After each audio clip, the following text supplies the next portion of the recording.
Bismillahirrahmanirrahim. Assalamualaikum warahmatullahi wabarakatuh. Alhamdulillahirabbil alamin. Alhamdulillahilladzi bi ni'matihi tatimmus shalihat. Allahumma shalli wa sallim wa barik ala sayyidina Muhammadin tibbul qulubi wa dawaiha wa afiyatul abdani wa shifaiha wa nuril absari wa dhiyaiha. Sallallahu alayka ya sayyidi ya Rasulullah. Asyhadu an la ilaha illallah wa asyhadu anna Muhammadan abduhu wa rasuluh. Subhanaka la ilma lana illa ma 'allamtana innaka antal alimul hakim. Rabbi shrah li sadri wa yassir li amri wahlul 'uqdatam min lisani yafqahu qawli. Amma ba'du.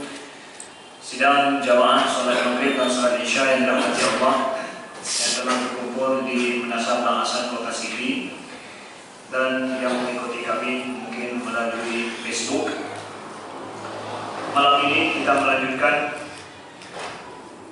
pengajian kita, kajian tentang masalah keluarga sakinah, keluarga muslimah yang kita peruntukkan khusus di tempat ini. Kita mengkaji khusus tentang masalah problematika keluarga, dan sebelumnya tentu kita melihat bagaimana Islam meletakkan landasan-landasan dan prinsip-prinsip dasar secara akidah dalam masalah keluarga.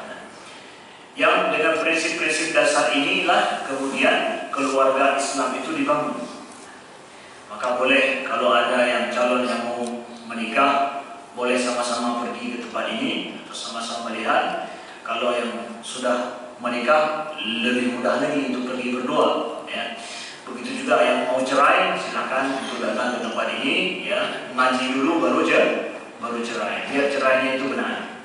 Jadi kita peruntukkan untuk semua kalangan, ya, muda-mudi, baik yang sudah menikah ataupun yang sudah tidak mau lagi menikah.